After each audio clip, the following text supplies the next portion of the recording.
Donald Trump came to the Detroit Economic Club and stood there in front of the Ford Motor executives and said, if you close these factories as you're planning to do in Detroit and build them in Mexico, I'm going to put a 35% tariff on those cars when you send them back, and nobody's going to buy them. It was an amazing thing to see. No politician, Republican or Democrat, had ever said anything like that to these executives. And it was music to the ears of people in Michigan and Ohio and Pennsylvania and Wisconsin, the Brexit states. You live here in Ohio, you know what I'm talking about. Whether Trump means it or not is kind of irrelevant because he's saying the things to people who are hurting. And it's why every beaten down, nameless, forgotten working stiff who used to be part of what was called the middle class loves Trump. He is the human Molotov cocktail that they've been waiting for. The human hand grenade that they can legally throw into the system that stole their lives from them. And on November 8th, Election Day, although they lost their jobs, although they've been foreclosed on by the bank, next came the divorce, and now the wife and kids are gone. The car's been repoed. They haven't had a real vacation in years. They're stuck with the shitty Obamacare bronze plan where you can't even get a fucking Percocet. They've essentially lost everything they had, except one thing. The one thing that doesn't cost them a cent and is guaranteed to them by the American Constitution, the right to vote.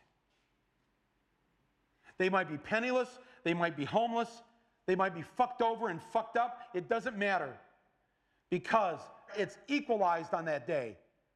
A millionaire has the same number of votes as the person without a job. One. And there's more of the former middle class than there are in the millionaire class. So on November 8th, the dispossessed will walk into the voting booth, be handed a ballot, close the curtain, and take that lever, or felt pen or touchscreen, and put a big fucking X in the box by the name of the man who has threatened to upend and overturn the very system that has ruined their lives. Donald J. Trump. They see that the elites who ruined their lives hate Trump. Corporate America hates Trump. Wall Street hates Trump. The career politicians hate Trump. The media hates Trump after they loved him and created him and now hate him. Thank you, media. The enemy of my enemy is who I'm voting for on November 8th. Yes, on November 8th, you, Joe Blow, Steve Blow, Bob Blow, Billy Bob Blow, all the blows get to go and blow up the whole goddamn system because it's your right.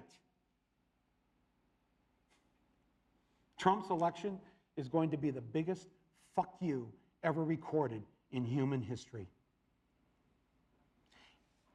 And it will feel good. For a day. Yeah, maybe a week. Possibly a month. And then, like the Brits, who wanted to send a message, so they voted to leave Europe, only to find out that if you vote to leave Europe, you actually have to leave Europe. And now they regret it. All the Ohioans, Pennsylvanians, Michiganders, and Wisconsinites of Middle England, right? They all voted to leave, and now they regret it, and over 4 million of them have signed a petition to have a do-over. They want another election. It ain't going to happen because you use the ballot as an anger management tool. And now you're fucked. And the rest of Europe, they're like, bye, Felicia.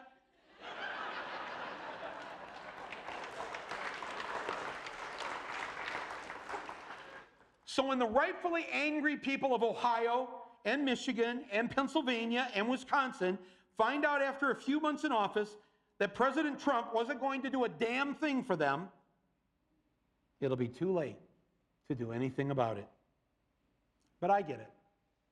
You wanted to send a message. You had righteous anger and justifiable anger. Well, message sent. Good night, America. You've just elected the last president of the United States.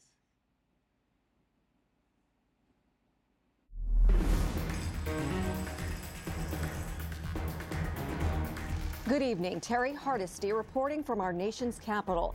Donald J. Trump was sworn in today as the 45th president of the United States. I, Donald J. Trump. As some had predicted, the shit show started within minutes. Before the parade, President Trump ordered an aerial bombardment of all Mexican border towns. The instatement of stop and frisk checkpoints at all U.S. inner cities, and the deportation of Rosie O'Donnell to American Samoa.